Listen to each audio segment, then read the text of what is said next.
From the field to the film room to the war room, we've got you covered every step of the way as the road to the draft starts right now on BGN Radio. Hello, everybody, and welcome into the second episode of the 2023 BGN Draft Show. Today, we are going to be breaking down the top 5 quarterback prospects in the 2023 NFL Draft. Now, before you tune out, you might say the Eagles don't need a quarterback, but you know that you want to know everything about these rookies, where they're going to end up, all of those things. So we're going to break it all down for you. We'll do some honorable mentions at the end, maybe talk about some potential Eagles backup quarterbacks. After all, we all know the Eagles are a QB factory. I'm going to be joined today by Deibs. You can give him a follow on Twitter at Mr. Crockpot. Be sure you check out his podcast, Party on Broad. Deibs, how are you doing today? I'm doing well, man. Thanks for having me on. I remember going onto Mark's show on Fox Sports The Gambler last summer and hyping this quarterback class, maybe saying it's one of the best of all time. My, have things changed in this group, but I'm excited to talk about it. It is funny how next quarterback class always looks like the best one. Like last year, everybody was like, just wait until 2023. And now everybody's like Caleb Williams 2024. But there it is. I'm also going to be joined here today by my co-host on Chalk Talk. You can catch him on the Tough Cover Radio Show. It is Mark Henry Jr. Give him a follow on Twitter at Mark Henry Jr. _ Mark, how are you doing today? I'm doing well. Way too many college basketball bets going on at the same time right now. But we are all focused on the draft. I watched way too much tape of, Jaron Hall, Mackin, and some of these day 3 guys that are honorable mention types. But we'll be focusing on the top of the line guys. Yeah, so we're going to kick it off with quarterbacks here, which, again, might not be the most relevant position for the Eagles come draft night, but it is one of the positions that's not super impacted by the scouting combine, which will be happening next weekend. So trying to save some of those skill position groups until we get the combine data. So we're going to dive into quarterbacks here. We're going to give you our top 5 guys. Like I said, we'll give some honorable mention at the end. We're going to go 5-1. We'll keep up the suspense here. And so, Deibs, why don't you lead us off? Who is your number 5 quarterback in this draft? You got to start with Tanner McKee, number 5, out of Stanford. And you also have to talk about what he had to deal with in 2022. He played behind the 8th lowest graded pass blocking offensive line in the Power 5 last year. Tanner McKee was often seen in survival mode. I think McKee is a polished passer. He's got some really good footwork. Really good timing, really good accuracy in the pocket. His 2.51 second average time to throw was the second quickest of anyone that we're going to be talking about here in this QB class. So that's going to definitely attract a lot of teams in the NFL. And when you combine that with his plus size, plus NFL caliber arm, you can see why he's a very strong prospect. I think he's a day 2 guy. Negative wise, he's going to be a 23-year-old rookie. And most importantly, he's got limited upside outside of the pocket. He's not a liability on the ground, but he doesn't move well, and that often leads to sacks. His 27% sack conversion rate last year was not good, and that led to way too many negative plays for Stanford. And I think he just doesn't have that speed or acceleration to kind of escape defenders, make guys miss. I like Tanner McKee, but I think he's probably going to be overdrafted in the 2023 NFL Draft.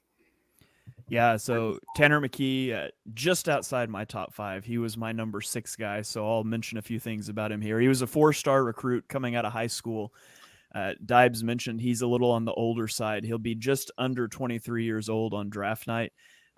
He spent 2 years on a Latter-day Saint mission in Brazil prior to attending Stanford, so that's why he's on the older end of the spectrum. He's 6'6", 230 pounds, so got that prototypical NFL size that you would like to see. Completed 62% of his passes at 6.9 yards per attempt in 2022 with 13 touchdowns and 8 interceptions. And, he's got the size, and we'll get into size a lot more as we get more towards the top of this list, but he has the size that you want to see. He distributes the ball well, I think, from the pocket to the short and intermediate areas of the field. He's got a lot of confidence doing that. And I think he's really accurate. He throws a nice ball. I would say he's probably the best pure pocket passer in this class. But the downside is that he's just a pocket passer. He doesn't have the ability to create out of structure. He doesn't deal with pressure well. His completion percentage dropped from 66% to 41% when he was pressured this year. And so, and I felt like he stays in the pocket too much sometimes. He doesn't sense he's essentially, as I watched him, I couldn't help but write down that he is a pocket passer with bad pocket presence. And that's just a bad combination. Doesn't have agility, doesn't really slide in the pocket, reset his feet. And it was a struggle for me if I wanted to put him or the guy that I settled on at number 5. At the end of the day, in 2023 in the NFL, I just don't have interest in a guy that can't get out of structure. And Tanner McKee can't do that. And so this is not someone that I would draft. I understand the appeal. It's the same things that were appealing about Carson Strong last year. But we saw how that played out as well. So McKee just outside my top 5. Mark, did you have any thoughts on McKee? Did he make it into your top 5? He definitely did not make it into my top 5. I am not a Tanner McKee guy. And I'll just push back on the Carson Strong thing, who, by the way, Carson Strong obviously won't ever take a snap in the NFL. I think that's a lot because his knees are made of paper mache. But the difference between Carson Strong and Tanner McKee is that Carson Strong has a big arm. I'm not sure Tanner McKee has a good deep ball. I know that he didn't have a lot of chances to show it in Stanford's offense with Stanford's weapons this year, and with, like Deib said, a really poor offensive line. You're not going to have a lot of time behind that offensive line to let a deep ball develop down the field. So there's not a lot of even opportunities to see but from what I can see, it's not like this deep ball is anything special. So we're talking about a guy who I've got questions about the deep ball. I've got questions about whether or not he can move. I've got questions about the pocket presence for a guy who doesn't leave the pocket. It's just too much for me. I'm not interested. I wouldn't take him in the first, 150 picks. But I would say that, I understand, the height is definitely tantalizing. I definitely, I understand why people value a guy being 6'6" as a quarterback. And, it certainly makes things a lot easier on certain things that you just don't have to worry about as an offense. But it can't be at the expense of other traits that you need in 2023. So I'm definitely not a huge fan of Tanner McKee as a prospect. All right. So Tanner McKee didn't make your top 5. Why don't you tell me who your number 5 guy is? My number 5 guy is Hendon Hooker, who, by the way, not a guy I love. It's not like I'm going to sit here and tell you, Hendon Hooker's so much better because of X, Y, Z. But it really comes down to the fact that, Hendon Hooker got the opportunity to show us what he could do as a thrower a little bit more than McKee did. And obviously he had a better offensive line. He's got a tackle that's going probably in the top 50 in this draft. And he's got other, NFL players on his offense, like Jalen Hyatt, like Cedric Tillman, like other players that he's played with. So I understand where his opportunity has just been so much greater than what Tanner McKee and what other quarterbacks that you could talk about in this draft has been. But he's shown it a little bit more than these other quarterbacks have. So it gives you a little bit of a leg up when I'm talking about a guy who I'm drafting probably as a backup. At least you're talking about a guy who went out and when he was given the opportunity in a great system with good weapons, with a good offensive line, he showed he could be one of the best quarterbacks in the country. So at least that that's in the back pocket. Something weird that I'm sure Deibs will bring up when he talks about it, very bad at throwing on the run, which is funny for someone who gets out of the pocket really well. And, he can run for a first down and he is a very good runner. No quarterback running stats will ever blow you away unless you go look at like Lamar Jackson, because they count sacks as rushing yards in college football. But Hendon Hooker's in that 500-600 range in some of his years in college. It's pretty shocking to see someone who is so adept at, tucking it and running it, not be able to get out of the pocket and throw with any sort of accuracy. So that's the concern. If that's something that you can work on, to me, it seems like that's something that kind of is a little bit improvisational and natural. I don't know if that's something that you can necessarily teach or coach through in practice. I'd be interested to see what you guys think about that. But yeah, I like Hendon Hooker. I'd be hard pressed to take him in the top 100. He might be a fringe third rounder for me. But I think he's better than the other guys outside of the obvious top 4, just because he's had the opportunity to be, pretty much. Yeah, so Hendon Hooker is also my QB5 in this class. He started his career at Virginia Tech, and then he grad transferred to Tennessee prior to the 2021 season. Started 37 games at the collegiate level. In 2022, he led the SEC in passing efficiency, total offense, completion percentage, and yards per attempt. So he's got that going for him. He's 6'4", 218 pounds. Now he's very old. He's 25, going to be like 25 and a third or whatever on draft night. In 2022, he completed 69.6% of his passes for 3,135 yards. That's 9.5 yards per attempt. He had 27 touchdowns to only 2 interceptions. He also rushed for 430 yards and 5 touchdowns, which, as Mark mentioned, is brought down by sacks counting against that in college. He's got good arm strength, I thought. He can drive the ball outside the numbers, and he's very accurate. He throws a really nice deep ball, which is what a lot of that Tennessee offense was. He's got really clean mechanics, and his dad was a quarterback. His brother's a quarterback. So in the family, you would expect somebody like that to be good mechanically. And he brings that dual threat skill set, and he's just improved year over year consistently, which is something the Eagles have talked about with Jalen Hurts. He's improved year over year. And, sometimes you see that stall out. It hasn't yet for him. But, the downsides to Hooker, besides his age, he's going to be 25 on draft night. He's also recovering from an ACL injury he sustained in November. So he may miss the majority of his rookie season. He's got almost no experience going through progressions. He ran a spread, vertical, tempo offense in college that just doesn't translate to the NFL. So he's coming off of a major injury. He's old. He's got no experience in NFL-type systems. And then Mark mentioned, too, he's so mobile, but he just drops his eyes when he breaks the pocket, similar to what we saw Jalen Hurts do in 2021, and he made a radical turnaround in 2022. But Hendon Hooker only had 5 completions all season when he broke the pocket. So not a guy that's looking to push the ball downfield once he escapes pressure. So that's why he's my QB5. I think he's interesting as a backup for a team with a mobile quarterback. He could certainly interest the Eagles. You could run the zone read game with him if Hurts misses a game, whereas you could not do that with Gardner Minshew. So I might circle him as a third round target or a day 3 target. I don't think he'll slip to day 3, but if he was there in the third round, and the Eagles might be interested.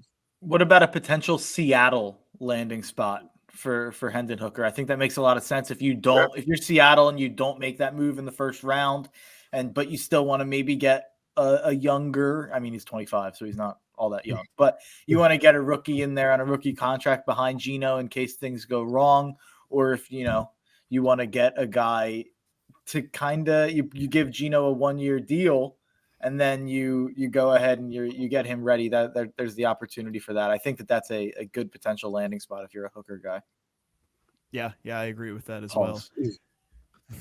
Deibs, do you have any thoughts on Hendon Hooker? Or are you ready to move on to number 4? No, I think it starts like you said, Shane. Like, he's improved every single year, so you got to start there. Coming into last year, I actually made a video on this, like who's the most polarizing, who's the most underrated, who was the biggest winner of the 2022 season at the quarterback position. It was Hendon Hooker, man. Like, he was on a tear, and then watching him tear his ACL, man, that was a really tough injury for sure, and what he meant for Tennessee. But he fumbles the ball way too much. 16 fumbles the last 2 years. That's ridiculous. You look at him, 25 years old. He just turned 25 years old, man.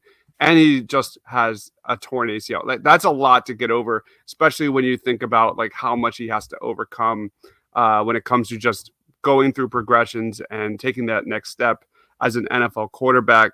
It's tough, especially his struggles outside of the pocket.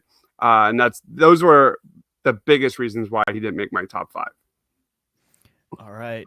So Tanner McKee, Hendon Hooker makes up our number 5s. Our top 4 are all going to be the same guys. So we're going to try to lump those together, even if we don't have them ranked the same. So Mark, I'm going to throw it to you here first for number 4. Who's your number 4? I don't know if I'm the best representation to start here with Will Levis, but I will get it started.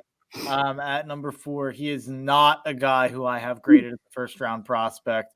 And I think that, if you were to just make your draft evaluation based on tape, and you were just able to make your draft evaluation based on what you see on the football field, Will Levis would not go on day 2, let alone go in the first round. That's my opinion of him as an on-field product. Having said that, he has everything you would possibly want in a quarterback prospect on paper. The size, the frame, the footwork, the ability to get outside of the pocket and run if he has to, while not necessarily needing to be a mobile running quarterback. It's just, I was so excited about Will Levis as a prospect going into this season. And I was making fun of Penn State fans and making fun of all the Penn State people I know for basically choosing to go with 100 years of Sean Clifford over getting Will Levis in there and seeing what he could do at Penn State before he transferred to Kentucky. I thought he was going to be the guy where I, stuck my chest out and went, oh, all season, Will Levis is the guy who's actually impressing me more than Young and Stroud. But then you watch the games, and man, it was not impressive. And it was really, really rough at times. He has set some, I forget the exact number, but he's set an interception record in the SEC, I believe, in SEC play. I don't know if that's over 2 years, if that's in the first year, the second year. I was listening to, I heard that on a pod, and the decision making has to improve. The turnovers that it seems he's accustomed to making are so easy to fix, but he keeps making the same decisions that lead to the same mistakes, it seems like. And I'm not as sold as Will Levis as a lot of people are. It seems like a lot of people are kind of on the same side as me, where they're saying, the on-field product is pretty rough. But if you look past that and you look at him on paper and you look at what he's going to do at the combine next week for sure, and his pro day and whenever that is, I'm sure he's going to make NFL teams fall in love with how he looks in shorts. But if you go watch Florida, Kentucky this year with another quarterback that we're going to get to, and Will Levis as the quarterback for Kentucky, you would not think either of those guys are going in the first 2 days of the draft. So I just want to, preach a little bit of caution for whatever franchise decides we're going to go get Will Levis. And if you're going to go get Will Levis, I'm usually of the mindset that you should start your rookie quarterback right away. Will Levis cannot start right away. You need to get him in the system and have him sit for a little bit and learn and hopefully develop on the bench. But, I have a feeling that with the draft capital that you'll probably have to use to get Will Levis, you will probably want to start him as fast as possible. I think that's going to be detrimental to his developmental process. Yeah, so Will Levis is also my QB4. If the NFL thing doesn't work out, he could always get like a sponsorship deal with Levi's for their jeans. It'd be perfect. The last name's perfect for that. So just putting that out there into the universe. But Levis was a 3-star prospect. He started out at Penn State, and he was basically like the Taysom Hill guy at Penn State before he transferred to Kentucky for 2 seasons. He broke out in 2021 with a chance to start. In 2022, a lot of people thought he was going to take a big leap, and he really struggled. And there's some things that go into that. He was dealing with turf toe and a shoulder injury. He lost Wan'Dale Robinson and Luke Fortnier in the draft last year. He lost his offensive coordinator. Rich Scangarello was hired as the offensive coordinator and then fired halfway through the season. So there's certainly a lot of things stacked against him. 6'3", 232 pounds. He's going to be just under 24 years old on draft night. He completed 65% of his passes for 2,406 yards in 2022, 8.5 yards per attempt, 19 touchdowns, and 10 interceptions. When you look at the strengths of Levis, he's got a huge arm, and he's got that prototypical NFL build. He's got a nice compact throwing motion, and he's a threat in the running game. I wouldn't call him a running quarterback, but he's a threat in the running game, and he's hard to bring down. He converted 22 of 23 QB sneaks in his career, and we saw how effective that was for the Eagles this year. So you can use him in short yardage situations like that. But on the flip side, he's just maddeningly inconsistent. He's got 23 interceptions in the last 2 years. He fumbled the ball 17 times in his collegiate career. He holds the ball too long in the pocket, and he'll take unnecessary sacks. He's going to be 24 years old during his rookie season. And then he only had 7 big-time throws in 2022 per PFF, which is the lowest of all the big quarterbacks in this draft. I felt like watching him, the 2 biggest things that stuck out to me is he does not do a good job manipulating safeties with his eyes, doesn't do a good job looking off guys, and his feet are dreadful. Like, he takes too long to settle his feet under him at the top of his drop. When he has to slide, it takes him forever to settle back down. I wondered, I don't know, I'm speculating. I wonder if it's related to the turf toe, and that was part of the issues with his footwork. It could be, I don't know. But that's something I would want to know about if I was interviewing him. I do think he's going to interview really well. He's going to make guys fall in love with him. I think there is a chance that Will Levis is QB1 off the board. If I'm being honest, I would not do it, but I could see it. He's the ultimate bet on traits. He's got a high ceiling, but he has a very low floor. And I would be very, very cautious of taking Will Levis with a top 10 pick. So Deibs, maybe we're the downers here. You have Will Levis at number 3. Why don't you tell us what you like about him? He's number 3 in this year's class. That's the best I can say. So Will Levis, I do think he's going to end up being a top 10 pick. I do think the tools that he presents are elite. When it comes to arm strength, he said he can throw an 80-yard ball. Like, anyone that denies that is probably an idiot. Like, I fully believe he can do that. That's how good he is with his arm. He can throw the ball into tight windows. There's a lot of strengths. But like you guys said, there's definitely a lot of concerns. You talked about the offense taking a huge step backward last year. That was very much true when it comes to Kentucky. And secondly, he was just constantly under pressure in 2022. 37.8% of his dropbacks this season, he was under pressure. He tried to play way too much hero ball. I think Kentucky had the most sacks allowed other than Boston College of all Power 5 schools. That's how bad it was. So it was definitely a tough season for Will Levis. I am still surprised he's in top 10 discussion at this point. But it is what it is. I agree. I think he's going to test extremely well at the combine. I think he's going to crush the interviews.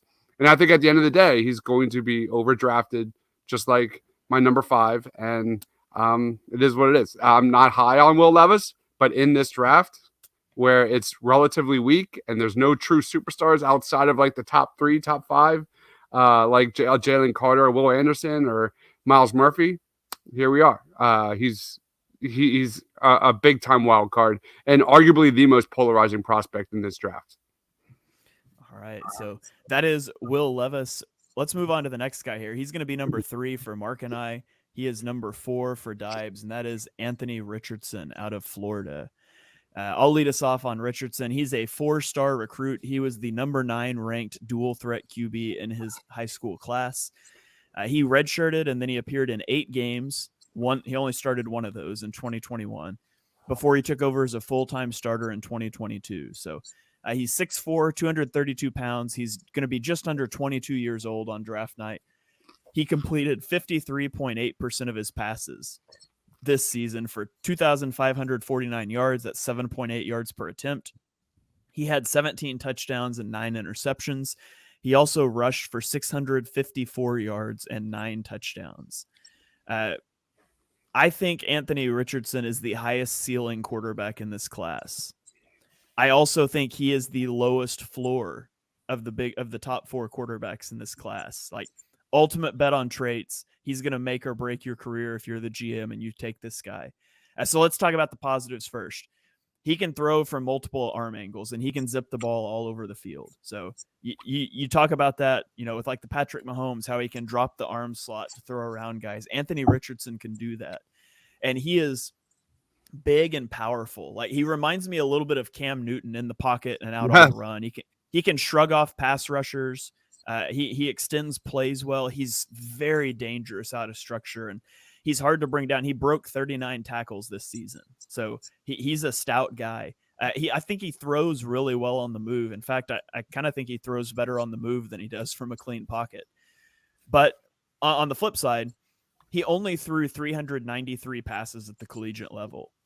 And I think you see that in his game. He's very inconsistent game to game. He lacks downfield accuracy, and a lot of it comes back to inconsistent mechanics. He just doesn't have a lot of experience. There's inconsistencies in his throwing platform. He had a 28.2% uncatchable pass rate over the last 2 seasons, and that is the 7th highest number in the nation. And then he was very reliant on play action passing. Like you go pull up games of his and watch them, and it's like every pass is a play action pass.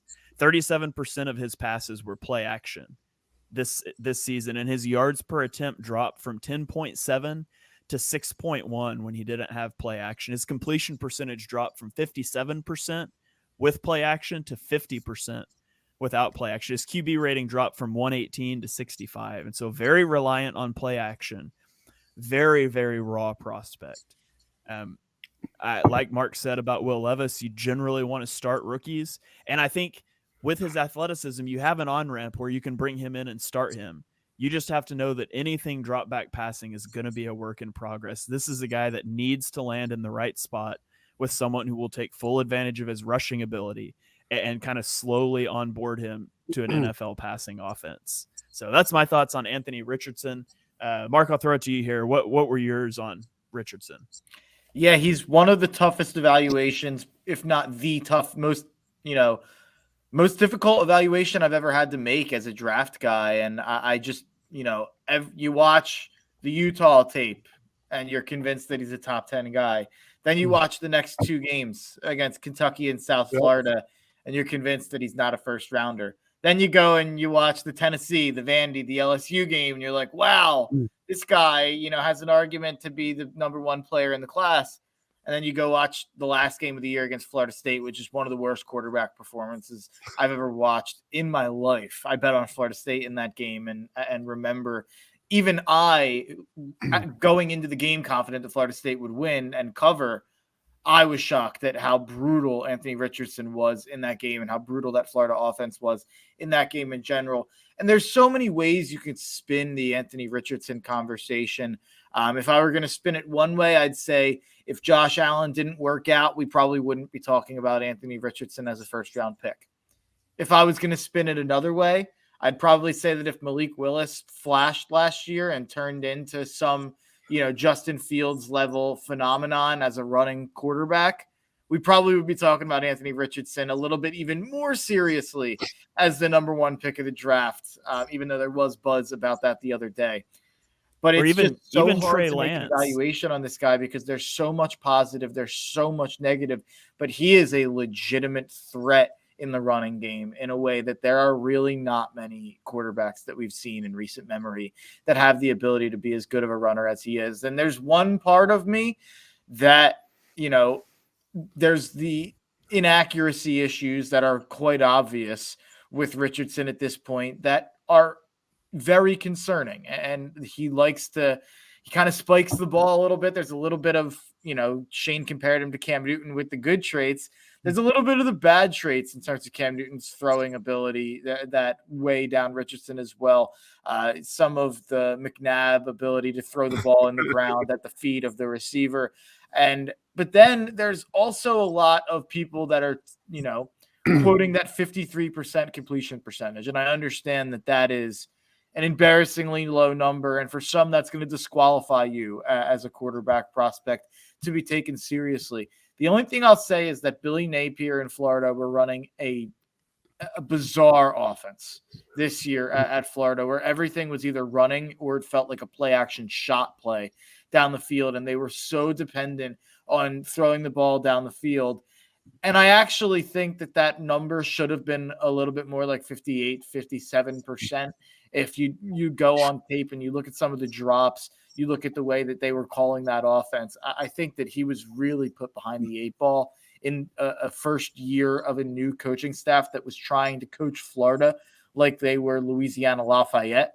And I think Florida really did Richardson's season a disservice in terms of his draft stock. I would have liked to see him with another season at Dan Mullen as his play caller, or if he would have transferred and went somewhere else that would have used him even more as a runner and used his weapons even more in the running game. Because I truly think that if someone would have, weaponized him correctly, he could have been a Heisman type player. But yeah, Shane put it perfectly where he's a tough case of, do you want to play him right away and kind of get his feet wet? And, like he said, you have that athleticism, which we've talked about many times on Chalk Talk, even, before Jalen Hurts has shown us anything really, that gives you a really high floor. But we saw with Malik Willis that floor may not be as high as we previously thought, because man, that was pretty brutal to watch, and Richardson could be similar. I do think Richardson's a better prospect than Willis was last year, but he is absolutely a Jekyll and Hyde prospect if I've ever seen one. All right. Yeah, I wonder, you mentioned guys that might have impacted, if Josh Allen didn't make his leap, or if Malik Willis had flashed. The one that jumped straight to my mind is Trey Lance. Trey Lance came in with athletic tools and very little experience. And of course, he sat out basically his rookie year, and then he got injured so early in his second year. But I think if Trey Lance had worked out for the 49ers this year, I think Anthony Richardson would be in strong consideration as a top 5 pick. And you shouldn't let prospects or previous players impact your evaluations that much. But it's going to be hard for NFL teams not to draw that parallel between relatively inexperienced mobile guy and what's happened with Trey Lance. So that's something that I think is worth mentioning and watching as well. So Deibs, you are lower on Richardson than Levis. You had Richardson as 4. Why don't you talk to me about him a little bit? I love what Mark had to say, because when he was in rhythm, when he was on, you're talking about one of the most electrifying players in college football. It was must-see TV every single time Anthony Richardson was having a great game. And I love the Cam Newton player comps, because that's what it looked like at times. You talk about his physicals, like 6'4", expected to run, in the 4.4 range in the 40-yard dash. Like, how many players can do that at the quarterback position? He's got elite physical tools. No one denies that. You talk about outside of the pocket, getting first downs with his legs, man. He broke 39 tackles on 97 carries in 2022, man. It's just inside the pocket is where he needs to develop the most, man. Especially downfield. His downfield accuracy was really, really bad. You look at this guy, and he just needs seasoning. And he's one of those guys that has to be the pick for biggest boomer bust prospect in the 2023 class, because, like you said, his accuracy, all those things combined, and how raw he is. 455 dropbacks in his college career, man. He needs a lot of time, a lot of seasoning, a lot of coaching at the NFL level, man. But is he a worthwhile gamble due to those elite physical tools? Probably. I think just like my other two, some team is probably going to take him in the top 10 and kind of gamble on that arm strength, running ability, and elite size. So he's one of those guys I wish he would return for one more season, because he's not ready. He's just not. I do agree he's a better prospect than Malik Willis. But if you throw him into the NFL on day one, it could get really ugly. Yeah, I very much wish he would have come back for another season as well. I think it would have helped him out a whole lot. What are some ideal landing spots for Willis? Because Shane mentioned, you want a guy who theoretically is going to help you grow as a quarterback while not having a tremendous amount of expectations right away. The two places that come to mind are Carolina with Reich. Reich isn't the exact quarterback coach that you'd necessarily think of with the type of guy that Richardson is. But you think as a first-year guy that he'd have some leeway, and Richardson has some talent around him there in Carolina. But the one that's obvious, I think, if you're, a Florida fan who loves Richardson or for some reason invested in Anthony Richardson, I think you want him to go to Indy, where Shane Steichen obviously helped Jalen Hurts develop into the quarterback he is. Not that they're that similar, but at least they are a mobile quarterback. And, I think that's what you would be dreaming for if you're Anthony Richardson or his agent. I want him to go to Atlanta. I want him to go to Atlanta. because they run such. I mean, they run such a collegey sort of an offense, and there's a lot of pistol and there's a lot of zone read, and they were trying to do those things with Marcus Mariota and then Desmond Ridder, and I just feel like their coaching staff is so creative in how they design their run game, and they want to run the ball a lot, and that works with Richardson well. They want to be able to play action off of the running game. Obviously, I mean, you mentioned Shane Steichen in Indianapolis would be a great place. I don't think he's probably going to go that high. I could be wrong, but I really like Atlanta there at 8. That's the team that, as an analyst, I would just love to see him in that Atlanta offense. Yeah, that makes a lot of sense. You guys know other teams way better than I do, but any offense that heavily utilizes play action, I think, will be best suited for this dude. His 10.7 yards per attempt off play action ranked 9th among FBS starters. That was better than Hendon Hooker, and that was better than Bryce Young. So when if a coordinator can get this guy in rhythm and kind of utilize his strengths, that's what I'm looking at. You know what helps inaccuracy issues? Throwing to Drake London and Kyle Pitts. 2 massive targets. Those guys are hard to overthrow. So, but yeah, those would be interesting landing spots for sure. So let's move on to our number 2 quarterback. Spoiler alert, we're all the same. QB2 on the board for all of us is CJ Stroud from Ohio State. Dives, why don't you lead us off on Stroud? Just loads of arm talent and strength and accuracy, man. His accuracy and processing are elite. This is a guy who made me look silly with some of my takes during the college football playoff because he was outstanding. You look at this guy, 33.6% of his attempts past the line of scrimmage were deemed perfectly placed per PFF. That's the highest rate in the entire draft class.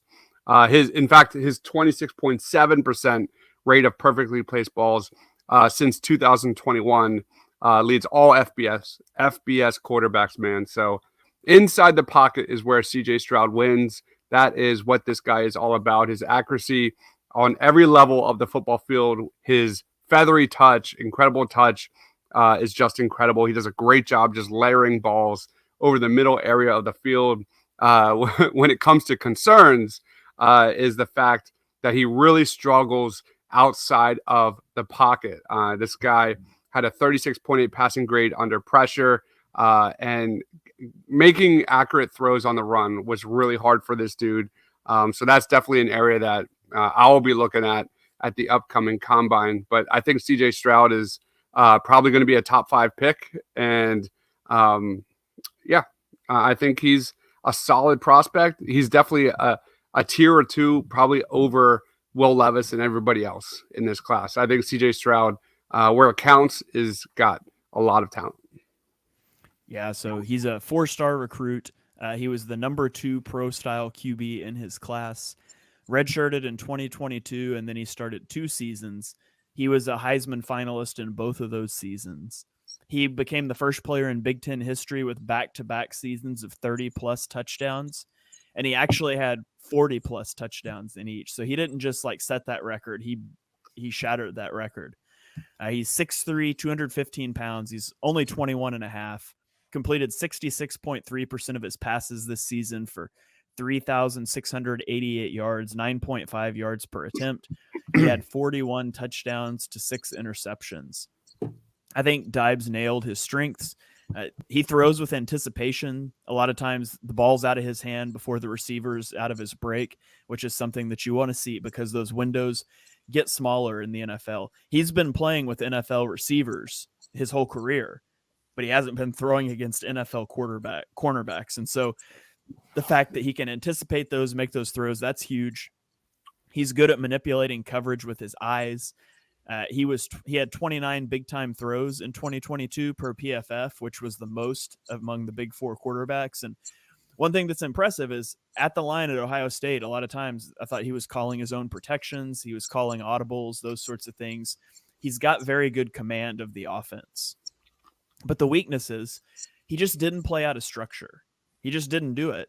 And maybe he didn't do it because he didn't need to, because he's throwing to Jackson Smith and Jigba and the litany of receivers that came from Ohio State and went in the first round last year. Maybe that's it. Because he did show that ability against Georgia in the college football playoff loss. But outside of that game, you rarely see it. So you've got to decide, like, can he do it? And he just didn't because he didn't need to. Is he unwilling to do it? Can he not do that? That's something that teams are going to have to figure out. And then at times in the pocket, you mentioned that he struggled under pressure. I thought he drifts away from pressure. He fell off his back foot a lot. And then even when not pressured, I thought he had an inconsistent throwing base, too up on his toes at times. He'd have an extra hitch in his drop at times, and it led to some inconsistent mechanics, and it didn't really impact his placement a lot. And so sometimes, we obsess about mechanics, and mechanics don't matter until they matter. But if they matter, there's some inconsistencies there that you could work on. So overall, I think CJ Stroud is a pretty safe prospect, but I would have liked to have seen him operate more out of structure at the college level. But he did that against Georgia. Like, let's be clear. Yeah. He was outstanding out of structure, throwing on the move, improvising to Marvin Harrison Jr. He was ridiculously good. Yeah, absolutely. I've never had a player change an evaluation in one game the way I had against Georgia. I was never out on Stroud. I was always on the fence or cautiously optimistic on Stroud. But I had some questions about, last year's game against Michigan, this year's game against Notre Dame, how he played against some of the better defenses. Obviously, when he goes out there against Toledo and Rutgers and Northwestern, I think they're going to out-athlete them all over the field, and CJ Stroud is going to be able to just sit in the pocket and throw all over the place. And that's the one thing I do want to say early. I was going to say something earlier, but then I realized I should probably just wait until Stroud comes up. Shane said that Tanner McKee is the best pure pocket passer in this class. I think Stroud is by far the best pure pocket passer in this class because until that game against Georgia, that's all he was a pocket passer. It's pretty and that was something I was upset about. Because coming out of college or coming out of high school, he was assumed to be a pretty mobile, athletic prospect who Ohio State was really excited to use that way. And then when they got an opportunity to, it seemed like they tried to turn him into Peyton Manning. And I think that, you could argue that was a mistake. I think a lot of it is in his first year there, he had Garrett Wilson, Chris Olave, and Jackson Smith and Jigba as his three wide receivers. He probably played with the greatest trio of college wide receivers of all time. And that includes a world where, what did we have the other year? Devontae Smith, Jalen Waddle, and Jerry Jeudy. It's going to be, we're going to have to track that a couple years from now to compare Olave, Wilson, and JSN to those three from Bama. But I take so much more away from what I saw in Stroud's 2022 than I do in Stroud's 2021. Even if you just look at the counting stats, 2021 is a little bit more impressive than 2022, but you have to consider the fact that he lost Garrett Wilson, he lost Chris Olave, Jackson Smith and Jigba basically won in one game season. He lost his running back Travion Henderson for much of the season game.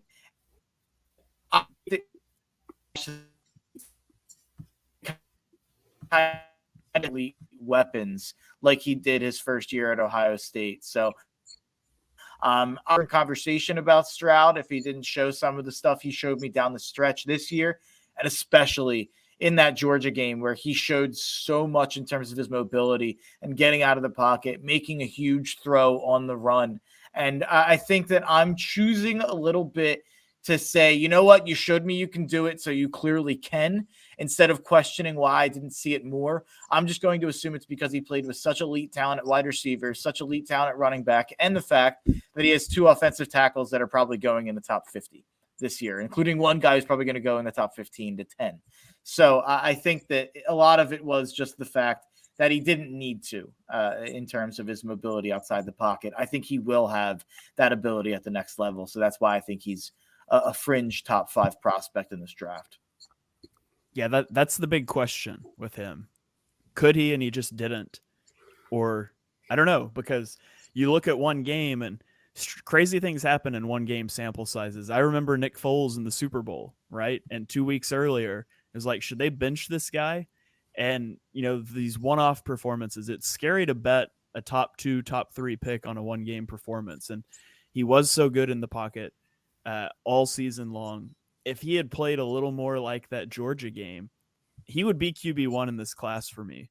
But that's a question mark that I don't have the answer for right now. And so he sits here at my number 2.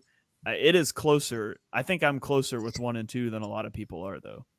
The thing about the 1-game sample size that I will defend a little bit, it is a 1-game sample size against probably one of the best defenses in the history of college football, and definitely the best defense he ever faced. So you can make the argument that that was finally the time that he felt like he was honestly outmatched, or he felt like he might have been out-athleted around him on the field. So he finally felt like, you know what? It's breaking down around me. I have to make the play. I can't stay in the structure of a perfect offense because they're the better team. And I think that's probably the first time he felt like that.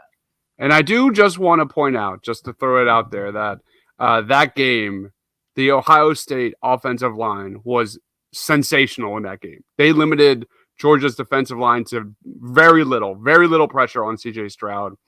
So if we're like being real here, the real winner of that game, even though they lost, was how Ohio State was able to kind of counter that Georgia pass rush.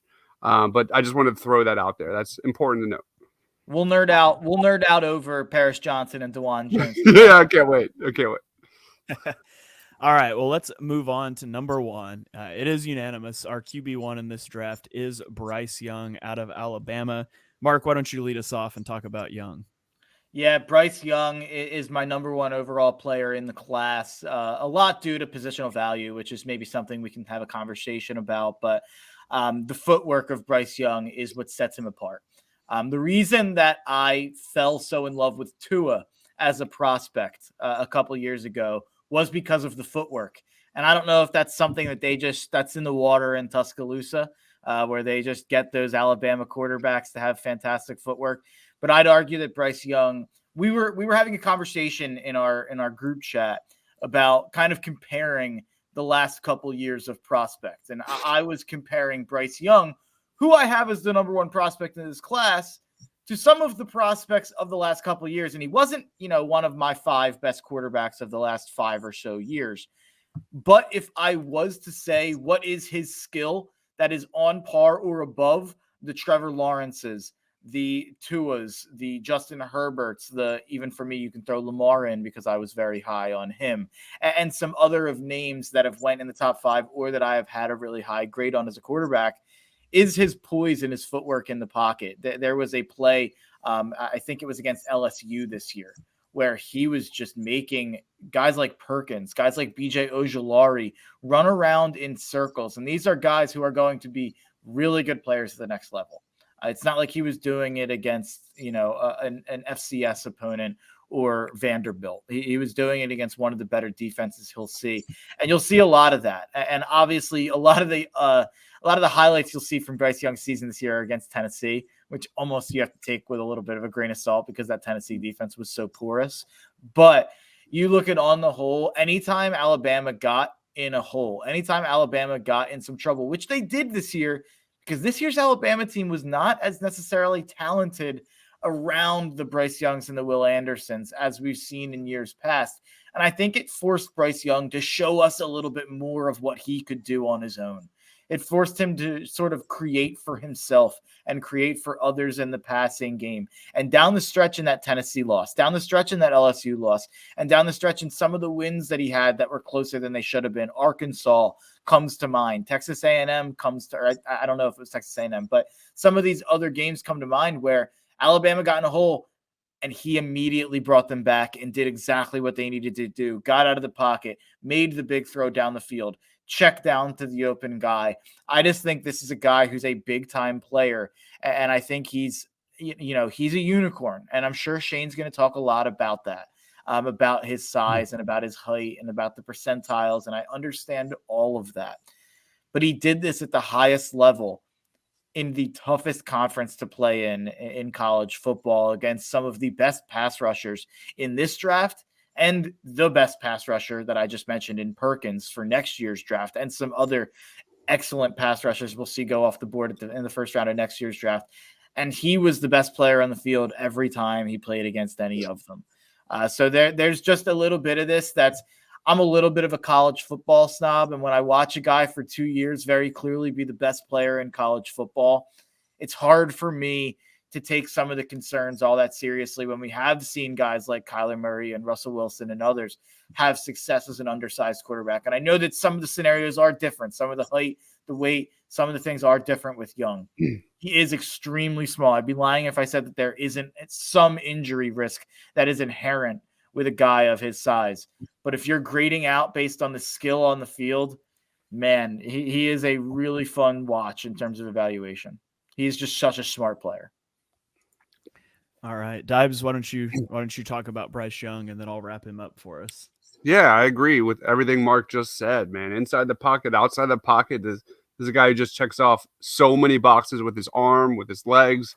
His ability to create in both those areas is as elite as it gets. His ability to, manage the blitz and make smart plays under pressure, his poise, it's as elite as it gets. He's good in structure, but I think, like I just said, when he gets out of the pocket, when he's not in structure, that's when he just is so impressive to watch on tape. The way he keeps his eyes downfield, the way he makes accurate passes in that intermediate deep area of the field.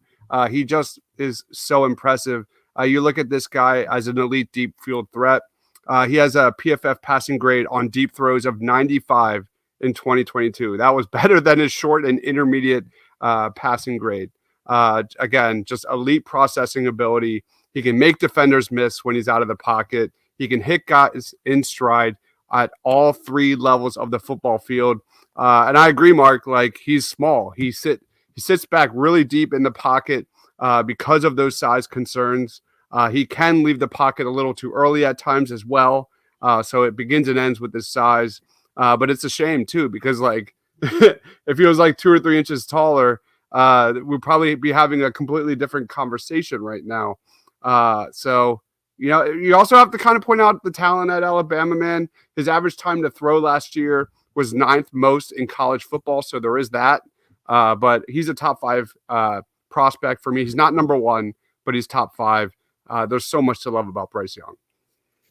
Yeah, so Bryce Young he's a 5-star recruit, ranked the top dual threat QB in the country.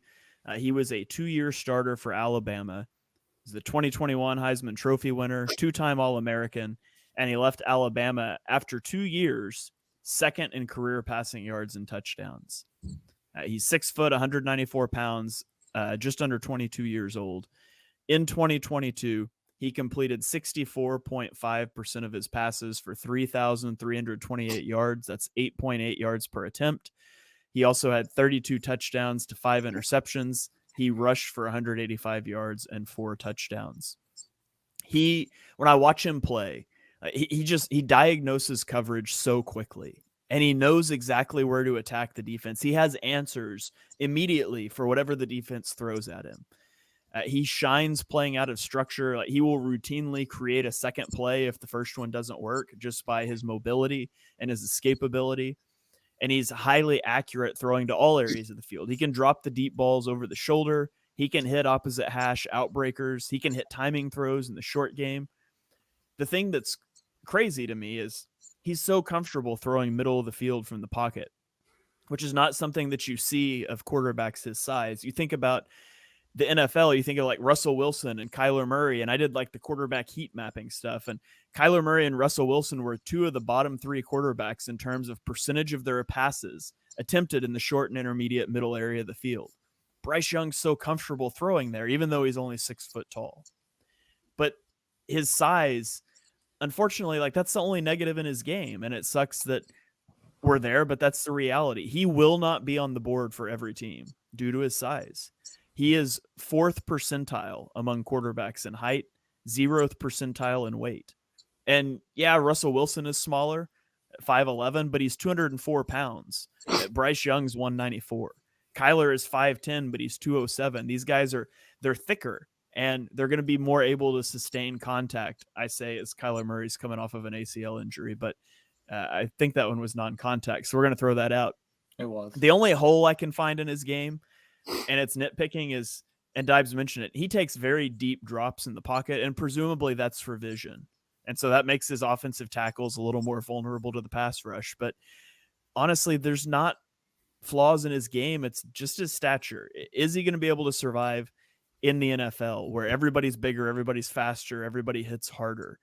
I think Bryce Young, wherever he lands, I think he's going to do really well as a rookie. I think he's going to shine. He's probably going to win offensive rookie of the year.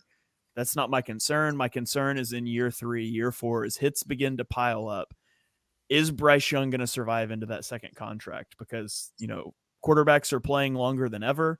It's fully expected. Your quarterback is going to be playing at an elite level into their mid to late 30s. I don't know that Bryce Young has that kind of longevity. And so I was certainly wrong about Devonta Smith. I was concerned about Devonta Smith's stature, and it has not been an issue. But that's where I'm at with Bryce Young. The red flag, the concern for me is just his size and how he's going to hold up.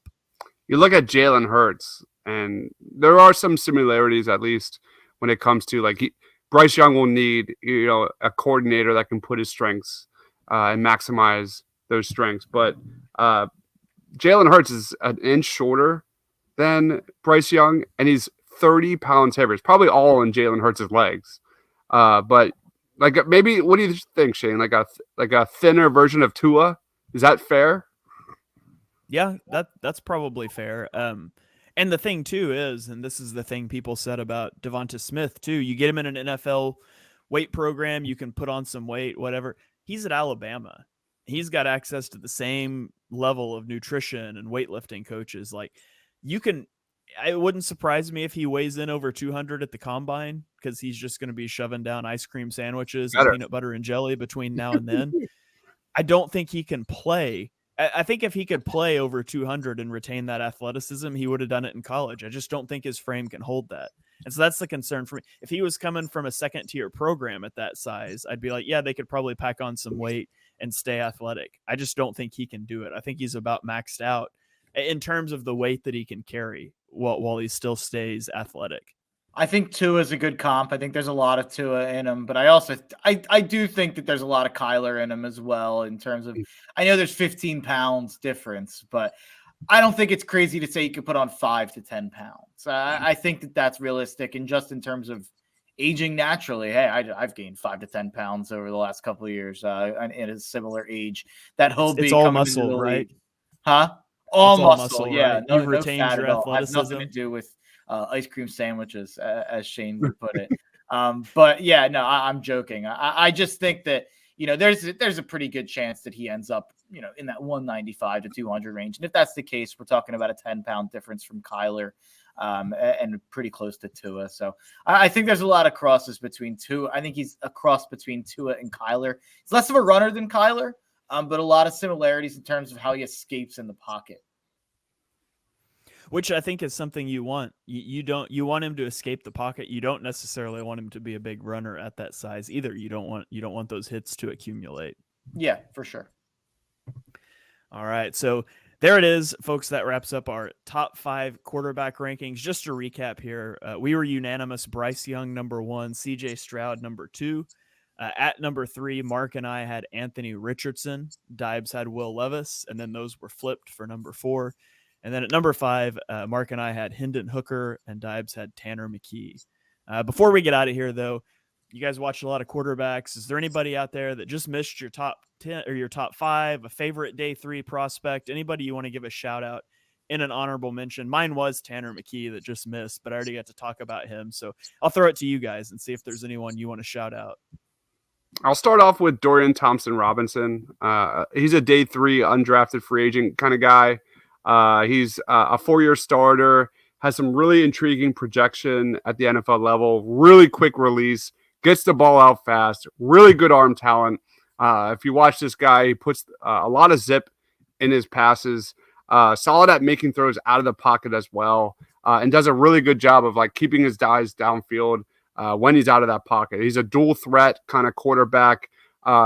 His UCLA offense used a lot of design runs, a lot of options, RPOs, 40% of them there. So that's kind of a good fit with the Philadelphia Eagles. And, negative-wise, his decision-making and ball placement are not great, man. He's going to need a lot of coaching at the next level when it comes to those areas. But as an Eagles fan, I think Dorian Thompson Robinson is a guy to look out for. Keep an eye out. Put him on your radar, Eagles fans, because the Eagles need a backup quarterback. And this is a developmental guy that makes a lot of sense for the Birds. All right, Mark, did you have anybody that you wanted to shout out? Yeah, I like Dorian Thompson Robinson. I think that's a really solid one that Deibs mentioned there. He would probably be my favorite guy to bring up outside of this. And that's not necessarily saying I'd rank him 6th. This is more so with a little bit of an Eagles focus. If they're going to bring in a day 3 guy or an undrafted guy, Shane often talks about how our backup quarterback, it shouldn't be a Gardner Minshew type. It should be a guy who has similar traits to Jalen Hurts, so that when you have to bring in a backup, they don't inevitably have to change the entire offense. So I agree that drafting a mobile type guy would be the right move. Dorian Thompson-Robinson fits that mold perfectly.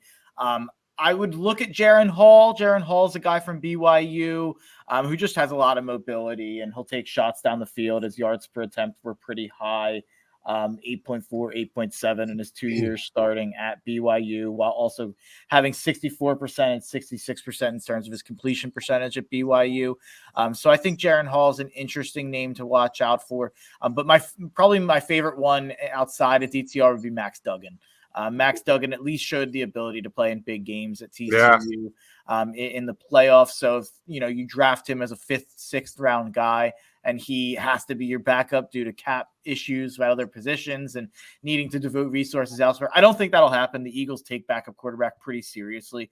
So I don't think it'll be some 5th round rookie. But if it had to be, Max Duggan won't be completely shell-shocked in terms of stepping into a big moment. He might not be athletically on that level to be able to run the same that he did in college as he would in the NFL.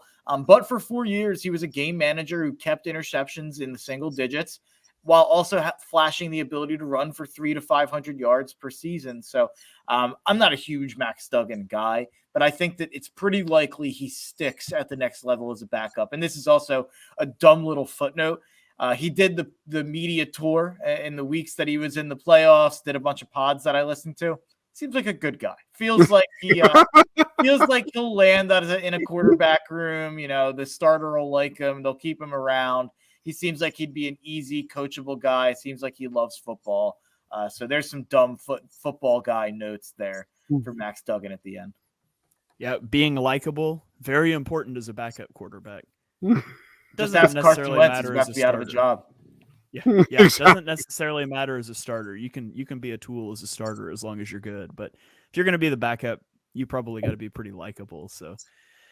All right. Well, that is going to do it. That will wrap up our QB ranking show here.